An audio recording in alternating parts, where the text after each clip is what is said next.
ಲಿಫ್ಟಲ್ಲಿ ಹೋಗೋಣ ಅಂತ ಹೋದ್ರೆ ಲಿಫ್ಟೇ ಆಫ್ ಆಗೋಗ್ಬಿಡೋದಾ? Hello Karnataka, welcome to Roi vlogs day 3. ಕಣ್ಣಲ್ಲಿ ಇನ್ನೀ ಏನೇನು ನೋಡ್ಬೇಕು ಕಾಣೆ. ಫ್ರೆಶ್ ಆಗಿ ಸ್ನಾನ ಮಾಡಿ ಸ್ಮಾರ್ಟಾಗಿ ರೆಡಿ ಆದೆ. ಏನಿವತ್ತು ಇಷ್ಟು ಬೇಗ ರೆಡಿ ಆಯ್ತವನಲ್ಲ ಅಂತ ನಿಮ್ಗೆ ಕ್ಯೂರಿಯಾಸಿಟಿ ಇದ್ದರೆ ಫುಲ್ ವ್ಲಾಗ್ ನೋಡಿ ಹೇಳ್ತೀನಿ. ಮನೆಗೆ ಟಾಟಾ ಬಾಯ್ ಹೇಳ್ತಾ ಆಟೋ ಹಿಡ್ಕೊಂಡು ಬಸ್ ಸ್ಟ್ಯಾಂಡಿಗೆ ಬಂದೆ. ಇಲ್ಲಿ ಬಂದು ನೋಡ್ರೆ ಒಂದು ಬಸ್ಸು ಇಲ್ಲ. ಆಮೇಲೆ ಬಂದಿದ್ದ ಬಸ್ ಹತ್ಕೊಂಡು ನಾನು ಹೋಗ್ಬೇಕಾಗಿರೋ ಜಾಗಕ್ಕೆ ಹೋದೆ. ಇವಾಗ ನಿಮಗೆ ಗೊತ್ತಾಯ್ತು ಅನಿಸ್ತದೆ ಯಾವ ಜಾಗ ಅಂತ. ನಾನು ಪಡ್ಡು ತಿನ್ನೋ ಜಾಗ. ಇಲ್ಲಿ ಮಾತ್ರ ಪಡ್ಡು ಟೇಸ್ಟ್ ಅಲ್ಟಿಮೇಟಾಗಿರುತ್ತೆ ಫ್ರೆಂಡ್ಸ್. ಪಡ್ಡು ತಿನ್ಕೊಂಡು ಡೈರೆಕ್ಟ್ ಆಫೀಸ್ ಕಡೆಗೆ ಹೋದೆ. ಆಫೀಸ್ಗೆ ಹೋಗಿ ನಾನು ವರ್ಕ್ನೆಲ್ಲ ಕಂಪ್ಲೀಟ್ ಮಾಡಿದೆ. ಆಮೇಲೆ ಸ್ವಲ್ಪ ಬ್ಯಾಂಕಲ್ಲಿ ಕೆಲಸ ಇತ್ತು ಅಂತ ಬ್ಯಾಂಕ್ ಕಡೆಗೆ ಹೋಗಿ ಅದೇನು ಕೆಲಸ ಎಲ್ಲ ಮುಗಿಸ್ಕೊಂಡು ವಾಪಸ್ ಬರುವಾಗ ಲಿಫ್ಟಲ್ಲಿ ಬರೋಣ ಅಂತ ಬಂದರೆ ಕರೆಂಟ್ ಹೋಗ್ಬಿಡೋದಾ?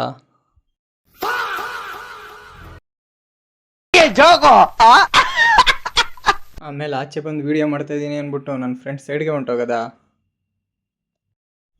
ಹಂಗೆ ನಡ್ಕೊ ಬರುವಾಗ ಈ ಮನುಷ್ಯನ ನೋಡಿ ಈ ವಯಸ್ಸಾದ ಕಾಲದಲ್ಲೂ ಇಷ್ಟು ಕಷ್ಟಪಡ್ತಾರಲ್ಲ ಅಂತ ಅನಿಸ್ತು.